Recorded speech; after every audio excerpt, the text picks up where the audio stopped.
Assalamu alaikum wa rahmatullah. Today we wanted to talk about how civilizations are established.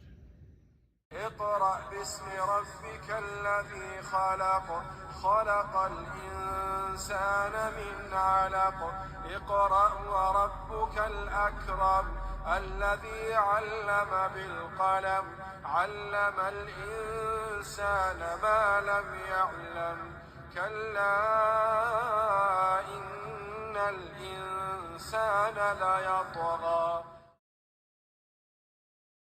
Assalamu alaikum wa rahmatullah. Welcome back to Ifkar al-Alam, our thoughts of the world. Today we wanted to talk about how civilizations are established.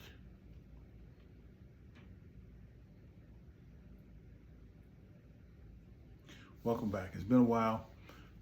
Wanted to spend this time to talk about how civilizations have been established. And so I thought this was kind of an interesting topic because oftentimes we see in the media videos which are trying to project a particular type of narrative in that, I guess, trying to belittle the civilizations of Africa and to show the greatness of the European civilizations. And so sometimes what we might see are videos that show medieval Europe and the castles and the quote civilization that existed during that time, and they will compare that to modern pictures of Africa with huts and that type of thing, and to show that, well, clearly the Africans haven't evolved and the Europeans have had civilization since the 1500s, 16th century and so forth, and they have continued to evolve. And so, we understand the racial undertones or even overtones of this type of speech, but let's look at a deeper level as to how civilizations are established and how what leads to their establishment and how they continue to thrive and how they ultimately can be dissolved or destroyed. And so, of course, we know that for anyone who's ever visited the continent of Africa, we know that, yes, of course, there are huts that are there in certain parts of Africa, but we also know that there are many big cities and civilizations, and also there's ancient civilizations that have existed in Africa for hundreds, if not over thousands of years. And so we know, particularly in West Africa, that there were many kingdoms that existed at that time. And so we know that there was a lot of development that took place, and that these modern images of huts, although are real depictions of African life, they're not the complete depiction of what African life actually exists of. And so when we look at civilization, it's important for us to ask ourselves, what is it, what makes civilization? How are civilizations actually established? And so when we look, one example I wanted to give was the example of the Mali Empire, or the great manses that existed hundreds of years ago. And so around 1200, there was a kingdom that existed when this Mali kingdom existed. So we know that the Mali kingdom existed or started around 1200, and it had lasted until roughly about the 1600s.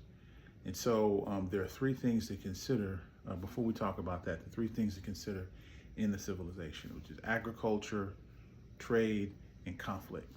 And so those are things that contribute to the development of a civilization. And so we talk about agriculture.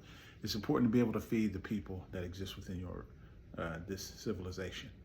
Okay, and so to have access to resources, farming, and so because farming, of course, you need to have livestock.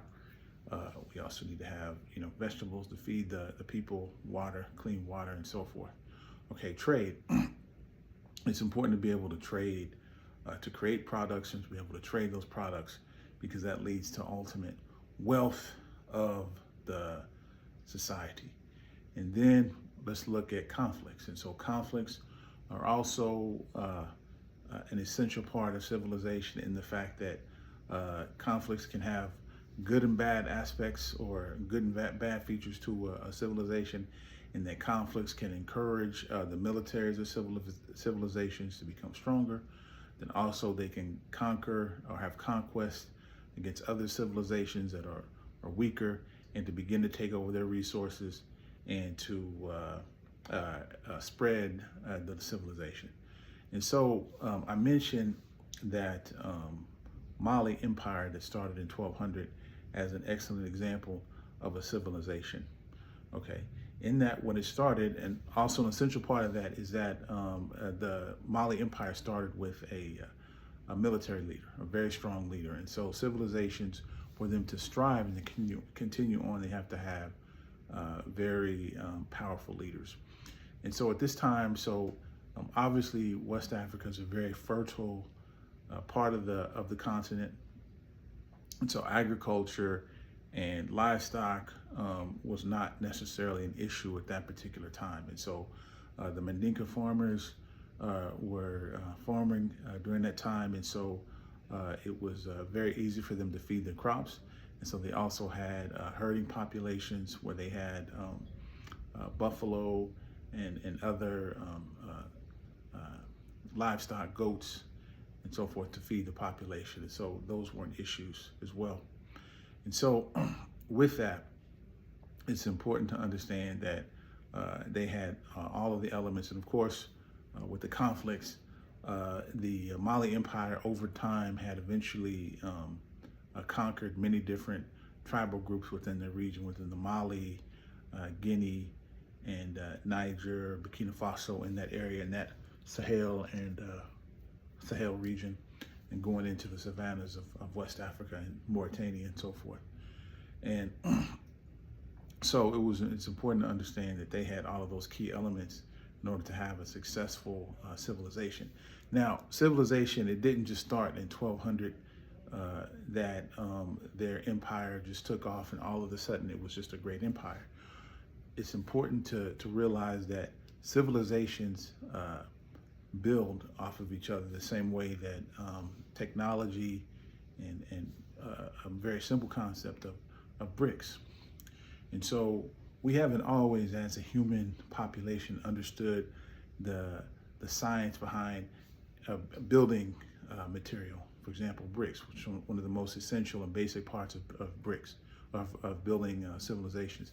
And so with bricks, it took time to understand what is the best consistency for using the straw or the different materials in which building bricks would be effective for the climate in which you live in, because many different civilizations have used bricks. And so depending on the material that's available at the time, the bricks have to be able to withstand, if they're in Europe, for example, they have to be able to withstand the cold and the heat as well. In Africa and West Africa, they have to be able to withstand the rain and withstand the heat as well. And so over time, eventually, once a person is received, or a society has individuals in their society that are able to create bricks or to make bricks, then over time, eventually, scientists or bricklayers or builders will over time perfect that process and make that process more efficient and make a better building material. And so it's not that civilizations are established in one day. I'm using this example to say that civilizations aren't established in just one day, but civilizations start, and then over time, if those three factors that I've mentioned, if they are favorable, then the civilization will begin to grow and grow, and that eventually, if it's very successful, it may become an empire. And so if it's not overthrown or destroyed by another empire. And so with the building materials, we see that over time, usually with the development of civilizations, we'll find that they may start with a very primitive style of building, and then over time, then their building style will improve with the different technology that's come through that civilization. And so with the individuals in that civilization will over time get better technology because they have time to improve it and to make it better, and that will add to the success of the civilization. And so the reason that the Mali Empire lasted as long as it did was because they had very strong leadership that understood these factors that we mentioned, okay? And then they had conquered other civilizations that had artisans and other members of those civilizations that could contribute to their societies and to their Mali Empire, make it successful, and then eventually absorb them into the empire, and that they all could benefit from the success of that empire. So what we find with empires and with civilizations is that sometimes the initial people or initial tribes that may have started that civilization are not the groups who only benefit from that society. So although the Mandinka people were responsible for the leadership initially for that tribe, we see the Amazigh or the Tuareg and some other tribes from the Western Mali or from the Western Africa also were absorbed within that region, and that they also benefited and contributed to the Mali Empire. And so when we look at Timbuktu, for example, which is a city located in Mali, in modern day Mali, which was a part of the Mali Empire, that this was a great center of learning for Islamic learning, for example. And there were many scholars all over the world, that Muslim scholars that went to this, that taught there, that distributed knowledge, but also that learned from the libraries that existed at this place. And so this is contributing to the success of the Mali Empire. And so those individuals also would have felt like they are part of this empire and that they have contributed to the society. And so they are, in fact, members of the Mali Empire. And so if we look at the United States as another example, okay, we have, this was initially, started with, of course, there were individuals, Native American tribes that existed in the United States before the Europeans came. When the Europeans came, they had taken their accomplishments from Europe and were able to benefit from the agricultural successes in the United States. And they were able to overthrow the Native Americans with more superior weaponry, and also enslave the African people and for free labor, and were able to build on the society. And that in generations after that, that those individuals, like bricks, building in bricks, they're able to add on to it and improve the technology and the foundation of the society. And so, the fact that they didn't have, the United States is in a situation where they didn't have any direct threats to their civilization, they're able to continue this on. And this has been the case within Europe as well, in the fact that, of course, Europe had many different wars or many different conflicts with the different groups, the different ethnic groups, conflict over the years.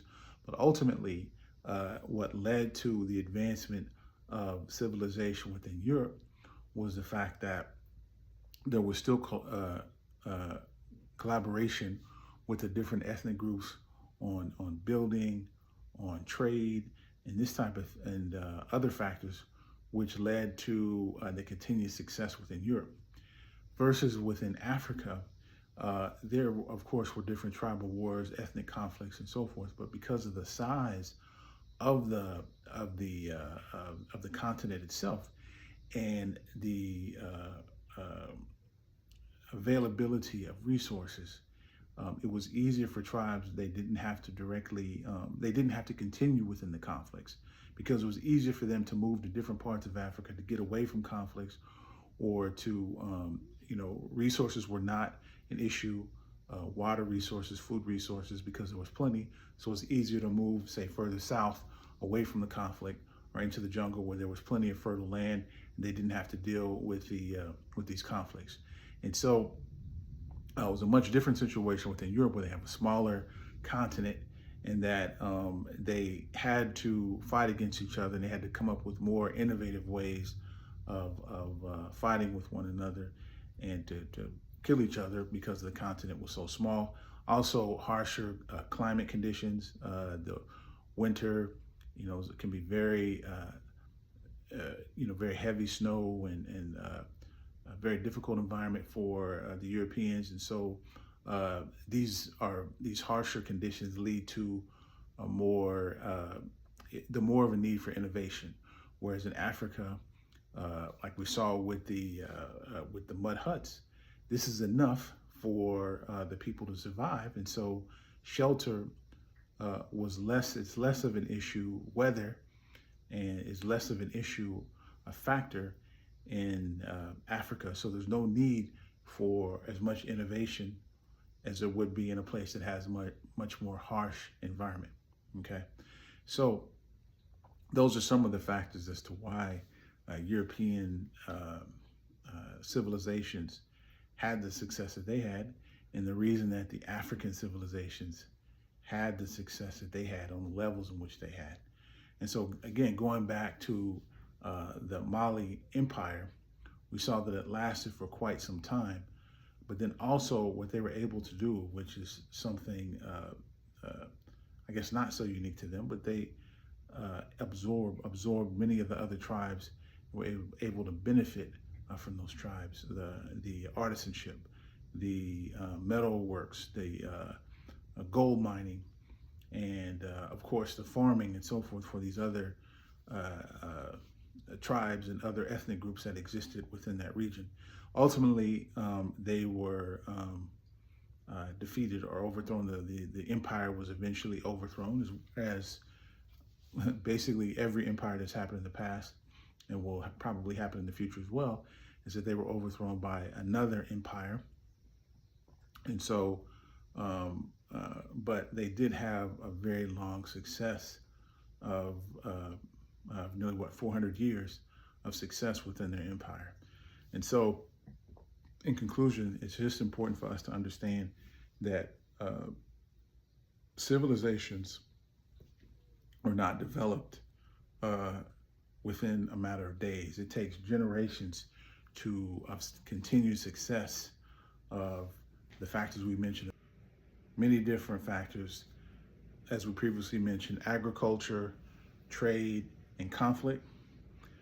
And those are things that, depending on how they affect that civilization, can lead to the destruction of that civilization, or it could mean to lead to success of that civilization, which could ultimately lead to an empire, or it can lead to, or at least long-term success within that civilization. Okay. And then also, and a very important factor as well, is that conflict is something that can lead to destruction of a civilization. And so when we look at the African civilizations, that ultimately they were colonized by Europeans, and many of the successes that they had within their civilizations was lost and was overthrown by